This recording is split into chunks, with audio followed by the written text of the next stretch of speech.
بسم اللہ الرحمن الرحیم۔ کفریہ کلمات کے بارے میں سوال و جواب۔ نہ جانے ہمارا کیا بنے گا، موت لمحہ بلمحہ قریب آ رہی ہے، قبر کی منزل کی جانب برابر آگے کو کوچ جاری ہے۔ تصور کیجئے کہ ہم گویا بڑی احتیاط کے ساتھ ایمان کو باحفاظت سینے سے چمٹائے ہوئے ہیں۔ ایک طرف نفس امارہ ایمان پر جھپٹ رہا ہے تو دوسری طرف شیطان پینترے بدل بدل کر وار کر رہا ہے، تیسری طرف بد مذہب ایمان پر کمن ڈالنے میں مصروف ہیں، تو چوتھی طرف سے دنیا کی بے جا محبت ایمان کے در پہ ہے۔ یعنی یوں سمجھیے کہ کوئی ہاتھ مروڑ رہا ہے، کوئی ٹانگ کھینچ رہا ہے، کوئی مکے رسید کر رہا ہے، کوئی لاتیں اچھال رہا ہے، ہر ایک پورا زور لگا رہا ہے کہ کسی طرح ہم سے ایمان چھین لے۔ اس حالت میں ایمان کی دولت کو سلامت لے کر قبر میں کیسے داخل ہوں؟ افسوس، ہماری غالب اکثریت کو کفریہ کلمات کی کما حقہ معلومات بھی نہیں۔ ہر ایک کو اپنے بارے میں یہ خوف رکھنا چاہیے کہ کہیں ایسا نہ ہو کہ مجھ سے کوئی ایسا قول یا فعل صادر ہو جائے جس کے سبب معاذ اللہ عز و جل ایمان برباد ہو جائے اور کیا کرایا سب اکارت ہو جائے، اور معاذ اللہ ثم معاذ اللہ کفر ہی پر دنیا سے سفر ہو جائے اور پھر ہمیشہ کے لیے جہنم مقدر ہو جائے۔ افسوس، 100 کروڑ افسوس، آج کل فلموں، ڈراموں، فلمی گانوں، اخباری مضمونوں، جنسی و رومانوی ناولوں، عشقی و فسقیہ افسانوں، بچوں کی بیہودہ کہانیوں، طرح کے بے تکے ہفتہ روزوں، حیا سوز ماہناموں اور مغرب اخلاق ڈائجسٹوں اور مزاحیہ چٹکلوں کی کتابوں، کیسٹوں وغیرہ اور ویڈیوز کے ذریعے کفریہ کلمات عام ہوتے جا رہے ہیں۔ یاد رکھیے، کفریہ کلمات کے متعلق علم حاصل کرنا فرض ہے۔ چند ایسے سوالات ہیں جن کے جواب بھی بتائے جائیں گے، ویڈیو کو آخر تک ضرور دیکھیے گا۔ سوال: نابالغ کا کفر بکنا۔ اگر کوئی نابالغ بچہ کلمہ کفر بک دے تو کیا اس پر بھی حکم کفر لاگو ہو جاتا ہے؟ اگر ہاں تو پھر جب بالغ ہونے کے بعد اس کو پتہ چلے کہ میں نے نابالغی میں کفر بکا تھا اور جو کفر بکا تھا کچھ یاد ہے، صحیح طرح سے یاد بھی نہیں، تو اب وہ کس طرح سے توبہ کرے؟ نابالغ سمجھدار کا کفر۔ جواب: نابالغ سمجھدار کا کفر و اسلام معتبر ہے۔ میرے آقا اعلی حضرت امام اہل سنت مولانا شاہ احمد رضا خان علیہ رحمت الرحمن فرماتے ہیں، سمجھدار بچہ اگر اسلام کے بعد کفر کرے تو ہمارے نزدیک وہ مرتد ہوگا۔ معلوم ہوا بالغ یا سمجھدار نابالغ کفر کرے تو مرتد ہو جائے گا۔ اگر بالغ ہونے کے بعد احساس ہوا اور اگر کفریہ قول یاد ہے تو خاص اس سے توبہ کرے، اور اگر شک ہے یا یاد نہیں تو اس مشکوک کفریہ کلمہ سمیت ہر قسم کے کفر سے توبہ کرے۔ یعنی اس طرح کہے، میں تمام کفریات سے توبہ کرتا ہوں، پھر کلمہ پڑھ لے۔ سوال: نابالغ بچے کا کفر کس عمر میں معتبر ہے؟ جواب: 7 برس یا زیادہ عمر کا بچہ جو کہ اچھے برے کی تمیز رکھتا ہو، وہ اگر کفر کرے گا تو کافر ہو جائے گا، کیونکہ اس کا کفر و اسلام معتبر ہے۔ کیا کافر کو کافر کہنا جائز ہے یا ناجائز ہے؟ جواب: کافر کو کافر کہنا نہ صرف جائز ہے بلکہ بعض صورتوں میں فرض ہے۔ حضرت علامہ مولانا مفتی محمد امجد علی اعظمی رحمت اللہ علیہ لکھتے ہیں، ایک یہ وبا بھی پھیلی ہوئی ہے، کہتے ہیں کہ ہم تو کافر کو بھی کافر نہ کہیں گے، ہمیں کیا معلوم کہ اس کا خاتمہ کفر پر ہوگا۔ یہ بھی غلط ہے۔ قرآن عظیم نے کافر کو کافر کہا اور کافر کہنے کا حکم دیا، چنانچہ ارشاد ہوتا ہے، ترجمہ کنز الایمان، تم فرماؤ اے کافرو، اور اگر ایسا ہے تو مسلمان کو بھی مسلمان نہ کہو، تمہیں کیا معلوم کہ اسلام پر مرے گا؟ خاتمے کا حال تو خدا عز و جل جانے۔ آگے چل کر مزید فرماتے ہیں، بعض جاہل یہ کہتے ہیں کہ ہم کسی کو کافر نہیں کہتے، عالم لوگ جانیں وہ کافر کہیں، مگر کیا یہ لوگ نہیں جانتے کہ عوام کے تو وہی عقائد ہوں گے جو قرآن و حدیث وغیرہ سے علماء نے انہیں بتائے، یا عوام کے لیے کوئی شریعت جدا گاہ نہ ہے؟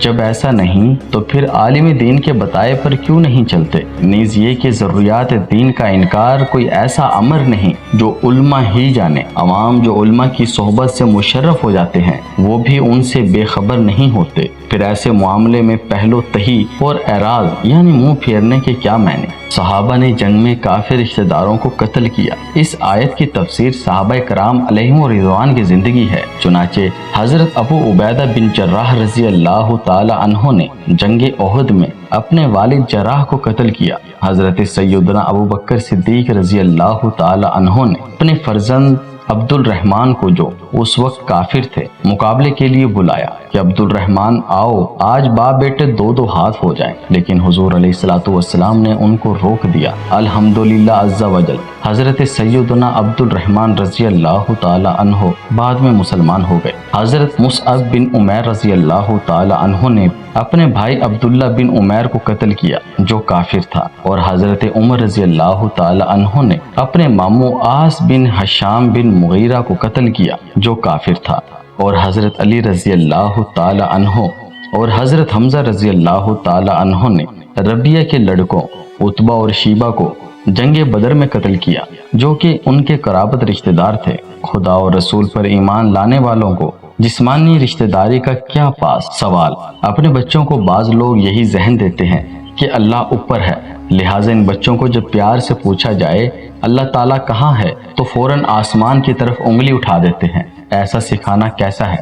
جواب: اس طرح وہی سکھاتا ہوگا جس کا اپنا ذہن بھی یہی ہوتا ہوگا کہ معاذ اللہ عز وجل اللہ تعالیٰ اوپر ہے یا اوپر اس کا مکان ہے جس میں وہ رہتا ہے۔ یہ دونوں باتیں کفر ہیں۔ اللہ تعالیٰ جہت یعنی سمت سے بھی پاک ہے اور مکان سے بھی پاک ہے۔ بچے کو اشارہ مت سکھائیے، بلکہ جو ہی بولنے کے لائق ہو سب سے پہلے اس کی زبان سے لفظ اللہ نکلوانے کی کوشش فرمائیے، اس کے بعد لا الہ الا اللہ محمد رسول اللہ صلی اللہ علیہ وآلہ وسلم کہنا سکھائیے، نیز اس کو یہ کہنا بھی سکھائیے اللہ ہماری جان سے بھی زیادہ قریب ہے۔ پارہ 26 سورہ کاف آیت نمبر 16 میں اللہ عز و جل ارشاد فرماتا ہے، ترجمہ کنز الایمان، اور ہم دل کی رگ سے بھی اس سے زیادہ قریب ہیں۔ اللہ تعالیٰ کے مکان اور جہت یعنی سمت ثابت کرنے والے جملے لوگوں میں کافی رائج ہوتے جا رہے ہیں۔ مثلاً اوپر والا کہنا تو بہت زیادہ عام ہے، جو کہ اکثر لوگوں نے زیادہ تر فلموں ڈراموں سے سیکھا ہے۔ اوپر والے کو آپ کی نیکی نظر آ گئی ہے، آمین، اور اسی نے مجھے بھیجا۔ یاد رکھنا آپ لوگوں کا روزہ ہے، ٹھیک ہے؟ کوئی دیکھے یا نہ دیکھے اوپر والا سب دیکھتا ہے، ٹھیک ہے؟ چونکہ ہر مسلمان کفریات کی پہچان نہیں کر پاتا، اس وجہ سے نہ جانے کتنے مسلمان روزانہ یہ غلطیاں کرتے ہوں گے۔ جن لوگوں سے زندگی میں کبھی ایک بار بھی یہ جملہ صادر ہو گیا یا ہوا، انہیں چاہیے کہ اس سے توبہ کریں اور نئے سرے سے کلمہ پڑھیں، اور اگر شادی شدہ ہیں تو نئے سرے سے نکاح بھی کریں۔ کاش مسلمان برے خاتمے کا ڈر اپنے اندر پیدا کریں، فلموں ڈراموں اور گانوں بازوں سے کنارہ کشی اختیار کریں اور ضروریات دین کا علم حاصل کریں۔ موت ہر وقت سر پر کھڑی ہے۔ موت بیماریوں، دھماکوں، ہنگاموں، سیلابوں، طوفانی بارشوں، زلزلوں، آتش زدگیوں، تیز رفتار گاڑیوں کے حادثوں کے ذریعے اچھے خاصے کڑیل جوانوں کو بھی فوری طور پر اچک کر لے جاتی ہے اور ساری خرمستیاں اور فنکاریاں خاک میں مل جاتی ہیں۔ ایک اور سوال جو کافی زیادہ عام ہے، سوال: بدنگاہی کرنے والے کو ڈرانے کے لیے یہ کہہ سکتے ہیں یا نہیں کہ اللہ عز و جل آسمان سے دیکھ رہا ہے؟ جواب: نہیں کہہ سکتے کہ یہ کفریہ جملہ ہے۔ فتاوی عالمگیر جلد 2 صفحہ 259 پر ہے، اللہ تعالیٰ آسمان سے یا عرش سے دیکھ رہا ہے، ایسا کہنا کفر ہے۔ ہاں، بد نگاہی بلکہ کسی بھی طرح کا گناہ کرنے والے کو یہ احساس دلایا جائے کہ اللہ عز و جل دیکھ رہا ہے، جیسا کہ پارہ 30 سورۃ الفلق کی 14ویں آیت کریمہ میں ارشاد ہوتا ہے، ترجمہ کنز الایمان: کیا نہ جانا کہ اللہ عز و جل دیکھ رہا ہے؟ اللہ عز و جل کو اوپر والا کہنا کیسا؟